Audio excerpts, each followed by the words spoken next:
विद्यार्थी मित्रांनो नमस्कार. ऑनलाईन टीचिंगच्या व्हिडिओ क्रमांक 10 मध्ये आपलं हार्दिक स्वागत. मित्रांनो, आपण कालच्या व्हिडिओमध्ये विक्रेत्यांची कर्तव्ये व जबाबदाऱ्या, ज्याला आपण duties and responsibilities of salesman या विषयीची चर्चा करत असताना जवळपास आपण एक 4-5 मुद्द्यांची चर्चा केली होती. त्यापुढील मुद्द्यांची आज आपण चर्चा करणार आहोत आणि त्यानंतर विक्रेत्याच्या अंगी आवश्यक असणारे गुण म्हणजेच क्वालिटीज ऑफ सेल्समनशिप या विषयाची आपण किंवा या घटकाची आपण आज चर्चा करणार आहोत. मित्रांनो, आपण काल विक्रेत्याच्या अंगी आवश्यक असणारे जे गुण आहेत हे पाहत असताना किंवा विक्रेत्यांची कर्तव्य आणि जबाबदारी या विषयीची काल चर्चा करत असताना जवळपास आपण 5 मुद्द्यांची चर्चा केली होती.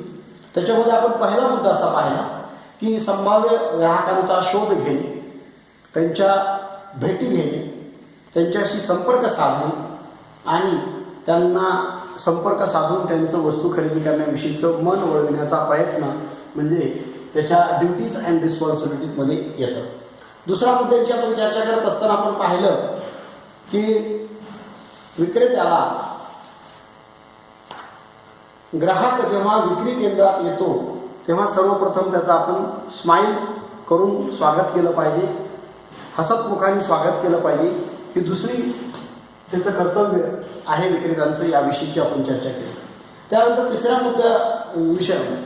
मुद्द्यांचा विचार करत असताना आपण पाहिलं की ग्राहकांची वस्तू व सेवा यांच्याकडे लक्ष वेधणे आणि ग्राहकांच्या गरजा भागविण्याचा प्रयत्न म्हणजे विक्रेत्यानं स्वतःच्या बोलण्यातून स्वतःच्या वर्तनातून करून देणं आवश्यक असतं. याही विषयीची आपण काल चर्चा केली. त्यानंतरचा मुद्दा आहे ग्राहकांच्या योग्य भावनांना जाणून त्यातील औत्सुक्य वाढवणे व ग्राहकांची खरेदीबाबतची इच्छा जागृत करणे, यालाच आपण क्रय प्रेरणांना आव्हान असं आपण म्हणतो. म्हणजे ग्राहक वस्तू खरेदी कशासाठी करतो तर ग्राहकांच्या मनामध्ये कुठली तरी गरज पूर्ण करण्याची भावना त्याच्या मनामध्ये येते आणि त्या गरजेपोटी त्याच्या मनामध्ये ती वस्तू खरेदी करण्याची इच्छा निर्माण होते. यालाच आपण क्रय प्रेरणा असं आपण म्हणतो. मग अशा या क्रय प्रेरणा निर्माण झाल्यानंतर त्या क्रय प्रेरणांचं रूपांतर आपल्याला खरेदीपर्यंत करणे किंवा विक्रेत्याच्या दृष्टिकोनातून ते विक्रीपर्यंत करण्याचं काम आपल्याला विक्रेत्यांच्या कर्तव्य आणि जबाबदाऱ्यामध्ये येतं. त्यानंतरचा पुढचा मुद्दा आहे मित्रांनो की ग्राहकाला खरेदीचा निर्णय घेत असताना विक्रेता हा एक आपला विश्वासू मित्र आहे अशा प्रकारची भावना किंवा अशा प्रकारची भूमिका म्हणजे विक्रेत्यानं निभावणं अत्यंत गरजेचं असतं. त्याचं कारण असं आहे की विक्रेत्यानं त्याला अचूक मार्गदर्शन केलं, व्यवस्थितपणे सल्ला देण्याचं काम केलं, वस्तू खरेदी करण्यामध्ये त्याला मदत केली तर तो त्याला एक स्वतःचा मित्र समजतो, स्वतःचा एक जवळचा व्यक्ती समजतो आणि त्याची वस्तू खरेदी करण्याविषयीची जी काही प्रक्रिया आहे ती लवकर पूर्ण होते. आपण पाहतो की दुकानामध्ये ग्राहक आल्यानंतर वस्तूंचे अनेक प्रकार असतात. वेगवेगळ्या उत्पादकांच्या वस्तू आपल्याकडे विक्रीसाठी असू शकतात किंवा एकाच उत्पादकाच्या जरी वस्तू आपल्याकडे असली तरी त्या वस्तूमध्ये वेगवेगळ्या प्रकारचे ब्रँड असतात, वेगवेगळ्या प्रकारच्या दर्जाच्या, वेगवेगळ्या गुणवत्तेच्या, वेगवेगळ्या वैशिष्ट्यांच्या वस्तू असतात. मग अशा अनेक वस्तूंमधून त्याची गरज पूर्ण करणारी, त्याची आर्थिक स्थिती असणारी एक अशी एक वस्तू असते की ती वस्तू तो खरेदी करू इच्छित असतो. आणि मग अशा स्थितीमध्ये विक्रेत्याने ग्राहकाला व्यवस्थितपणे सल्ला देण्याचं काम केलं पाहिजे, अचूकपणे मार्गदर्शन करण्याचं काम केलं पाहिजे. मग अशा पद्धतीनं जर आपण त्याला व्यवस्थितपणे मार्गदर्शन केलं किंवा सल्ला दिला तर ग्राहकांच्या मनामध्ये विक्रेत्याविषयीची एक विश्वासाची भावना निर्माण होते, एक मित्रत्वाची भावना निर्माण होते आणि त्याला असं वाटतं की हा आपला व्यक्ती आहे, आपल्याला मदत करण्याचं काम करतोय, मग त्याने दिलेला सल्ला आपण ऐकला पाहिजे, अशा प्रकारची भावना म्हणजे ग्राहकांच्या मनामध्ये निर्माण होते. आणि त्यामुळं विक्रीचं कामही सोपं होतं आणि ग्राहकांच्या दृष्टिकोनातून वस्तू खरेदी करण्याचंही काम सोपं होतं आणि याचा एकत्रित परिणाम काय होतो तर वस्तूंची विक्री होते, म्हणजेच पर्यायानं विक्रेत्याचं काम होतं. म्हणजे हे सुद्धा विक्रेत्यांच्या जबाबदारीमध्ये येतं मित्रांनो की विक्रेत्यानं एक त्याच्या मित्रत्वाची भावना निर्माण होईल अशा पद्धतीची वर्तणूक केली पाहिजे. त्याच्यानंतरचा पुढचा मुद्दा आहे मित्रांनो ग्राहकांच्या वस्तूंच्या दर्जाबाबत ग्राहकांच्या शक्यतो कुठल्या विषयीच्या शंका असतात, त्यांच्या मनामध्ये कोणत्या समस्या निर्माण होऊ शकतात, त्यांच्या मनामध्ये कोणती वस्तूविषयीच्या कोणत्या भावना येत असतात. तर आपण वस्तू खरेदी केलेली तिची किंमत चांगली व्यवस्थित आहे का, त्या वस्तूंचा दर्जा व्यवस्थित चांगल्या पद्धतीचा आहे का, त्याचबरोबर वस्तूंची वॉरंटी गॅरंटीबद्दलची काय स्थिती आहे, त्याचबरोबर वस्तू वापरत असताना आपल्याला काही अडचणी येणार आहेत का, या सगळ्या गोष्टींच्या अडचणींचं शंकांचं निरसन जर विक्रेत्यानं केलं तर वस्तू खरेदी करण्याविषयीचा ग्राहकाचा निर्णय सोपा होतो. ग्राहकाचे एक विचार असा येतो की ही वस्तू आपण खरेदी केली पाहिजे, ही आपल्या गरजेची आहे, ही आपल्या बजेटमध्ये बसणारी आहे, आपण जो पैसा खर्च करणार आहोत तो योग्य वस्तूंसाठी आपण पैसा खर्च करत आहोत, अशा प्रकारची भावना म्हणजे ग्राहकांच्या मनामध्ये निर्माण करून देण्याचं काम विक्रेत्यानं मित्रांनो केलं पाहिजे. त्याचबरोबर त्याचे वस्तूविषयीचे काही आक्षेप असतील, वस्तूविषयीचे काही गैरसमज असतील तर ते दूर करण्याचं काम सुद्धा विक्रेत्यानं केलं पाहिजे. त्यामुळे होतं काय की वस्तू खरेदीचा निर्णय पटकन होतो, कमीत कमी वेळामध्ये तो वस्तू खरेदी करण्याचा निर्णय घेऊन बाजूला होतो. म्हणजे अशा प्रकारची स्थिती म्हणजे विक्रेत्यानं ग्राहकांच्या मनामध्ये निर्माण केली पाहिजे की जेणेकरून आपण वस्तू खरेदी करत आहोत ती योग्य करत आहोत, आपला जो निर्णय आहे तो योग्य आहे, अशा प्रकारचा. त्याच्यानंतरचा मुद्दा आहे ग्राहकाकडून प्रत्यक्ष खरेदी व्हावी यासाठी ग्राहकाची प्रतिक्रिया मिळविण्याचा क्षण ओळखून आपल्या कौशल्याचा वापर करणे व ग्राहकास वस्तूंची विक्री करणे. सुरुवातीचा ग्राहक दुकानामध्ये प्रवेश केल्यानंतर ते वस्तू खरेदी पर्यंतचे जे काही टप्पे आहेत त्या टप्प्यांचा विचार जर आपण केला तर आपल्याला असं लक्षात येतं की पहिल्यांदा दुकानामध्ये ग्राहक आल्यानंतर फक्त वस्तूंची पाहणी करतो म्हणजे फक्त काही वेळ टाइमपास किंवा वेळ घालवायचा म्हणून नाही. 100 ग्राहकापैकी एखादा दुसरा ग्राहक असाही असू शकतो की चला आपण वस्तूंची पाहणी करून जाऊ आणि निर्णय पुढे घेऊ आपण. परंतु 90% 95% ग्राहक असे असतात की ते वस्तू खरेदी करण्याचा निर्णय त्यांचा निश्चित झालेला असतो, त्या गरजेविषयीची तीव्रता त्यांच्या मनामध्ये निर्माण झालेली असते. म्हणजे त्याचा अर्थ ग्राहकांच्या मनामध्ये खरेदीविषयीची क्रय प्रेरणा निर्माण झालेली असते. मग अशा स्थितीमध्ये आपल्याला वस्तू दाखवणे, त्याचं बजेट अंदाज व्यवस्थितपणे काढून घेणे, आल्याबरोबरच आपण त्याला विचारलं की बाबा तुला किती रुपयांची वस्तू खरेदी करायची, तर काही ग्राहकांना तो अपमान वाटू शकतो. त्याला असं वाटू शकतं किंवा ही माझी ऐपत काढतायत, ही माझ्या आर्थिक स्थितीचं विश्लेषण करतायत किंवा आपल्याला आर्थिकदृष्ट्या कमी समजतायत का काय, अशा प्रकारची भावना ग्राहकांच्या मनामध्ये निर्माण न होऊ देता एक कौशल्याचा एक स्किलचा वापर करून व्यवस्थितपणे त्याला बोलत ठेवून त्याला आपण सहजपणे विचारलं पाहिजे की साहेब आपलं बजेट किती रुपयांचं आहे. मग तो सहजपणे सांगेल की मला एक 5,000 रुपयापर्यंतची वस्तू खरेदी करायची, 6,000 रुपयांची वस्तू खरेदी करायची, अशा पद्धतीचं तो काहीतरी ठराविक आकडा सांगेल. आणि मग अशा पद्धतीनं त्यानं एकदा का आपल्याला त्याचं बजेट व्यवस्थितपणे सांगितलं की त्या बजेटपर्यंतच्या वस्तू आपण व्यवस्थितपणे त्याला दाखवण्याचं काम करायचं असतं. मग एकदा का ती वस्तू त्यानं पाहिल्यानंतर त्या वस्तूंच्या गुणवैशिष्ट्यांचा, त्या वस्तूंच्या आफ्टर सेल सर्व्हिस म्हणजे विक्रोत्तर सेवेचा, वॉरंटी आणि गॅरंटीचा, त्याचबरोबर वस्तूंच्या किमतीविषयीचा, वस्तूंच्या दर्जाविषयीची, वस्तूंच्या वापराविषयीच्या, अशा वेगवेगळ्या प्रकारच्या अनेक प्रकारचे प्रश्न तो आपल्याला विचारत असतो. त्या प्रश्नांचं व्यवस्थितपणे आपण समाधान करणं, त्याच्या शंकांचं निरसन करणं हे विक्रेत्याचं कर्तव्य असतं.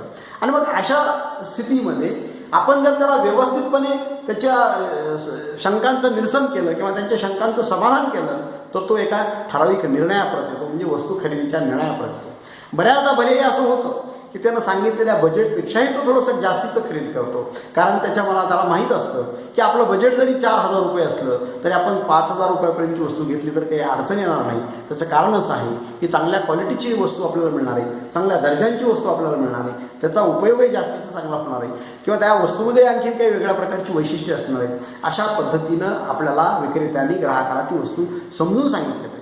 आणि मग या स्थितीमध्ये तो शेवटी त्याचं रूपांतर काय होतं या सगळ्या गोष्टींचं, तर शेवटची प्रक्रिया काय आहे, वस्तू खरेदीचा तो निर्णय घेतो, वस्तू खरेदी करतो. म्हणजे पर्यायानं विक्रेत्यांचं काम सोपं होतं. म्हणजे हा सुद्धा मुद्दा आपण म्हणजे महत्त्वाचा आहे किंवा याचा आपण विचार करणं गरजेचं आहे. त्याच्यानंतरचं कर्तव्य आहे विक्रेत्याचं, ग्राहकात वस्तूंची विक्री केल्यानंतर त्याला व्यवस्थित ती वस्तू पॅक करून देणं, त्याला बिल देणं, त्याचे पैसे घेणं, शिल्लक राहिलेले सुखे पैसे त्याला देणं आणि वस्तू या सगळ्या करत असताना सुद्धा शेवटी आपण त्याला हसत हसत निरोप दिला पाहिजे. त्याचं कारण असं आहे, जसं आपण आल्याबरोबर त्याचं हसत मुखानं स्माईलनी स्वागत केलेलं आहे, त्याच्या सगळ्या शंकांचं निरसन केलेलं आहे. त्याच्या ग्राहकांच्या त्या गरजा आहेत, त्या गरजा आपण किती व्यवस्थितपणे करतो हे ते पूर्ण करण्याचा प्रयत्न करतो ते त्याला एकदा पटवून दिलेला आहे. याचा परिणाम म्हणून परिपाक म्हणून काय झालेला आहे की त्याने ती वस्तूंची खरेदी केलेली आहे. आणि मग अशा स्थितीमध्ये त्याला व्यवस्थितपणे वस्तूंची पॅकिंग करून देणं, त्याचबरोबर त्याला बिल देणं, त्याच्याकडून ठरलेली ती रक्कम जी बिलावरची रक्कम आहे ती घेणं, शिल्लक राहिलेले सुटे पैसे आपण त्याला देणं आणि शेवटी आपण त्याला परत एकदा हसत हसत त्याचं स्माईल करून त्याला निरोप देणं.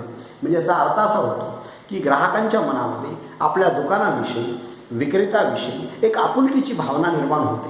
हे आपलाच कोणीतरी जवळचा आहे, आपला मित्र आहे, आपल्याला मदत करणारा व्यक्ती आहे, अशा प्रकारची भावना त्याच्यामध्ये निर्माण होऊन पुढच्या कालावधीमध्ये सुद्धा तो आपल्याकडे सातत्यानं वस्तू खरेदीसाठी येतो. त्याचा शेवटचं म्हणजे मग तो आपला कायमस्वरूपी ग्राहक. मग या सगळ्या गोष्टी आपल्याला करत असताना हे विक्रेत्यांच्या कर्तव्यामध्ये आणि जबाबदारीमध्येच येते. त्यानंतरचा मुद्दा असा आहे की तांत्रिक वस्तूंच्या बाबतीमध्ये ग्राहकास विक्रोत्तर सेवा देणं. आता आपण इथपर्यंत दिलं, ठीक आहे, त्या वस्तूंची पॅकिंग केली, त्याचं बिल दिलं, त्याचा पैसा घेतला, सुटे पैसे दिले, जाताना त्याला स्वागत केलं, व्यवस्थितपणे स्माईल दिलं. परंतु त्याच्याही पुढचं एक काम आहे मित्रांनो की तो कायमस्वरूपी ग्राहक आपल्याला होण्यासाठी आपण त्याला विक्रोत्तर सेवा सुद्धा दिली पाहिजे.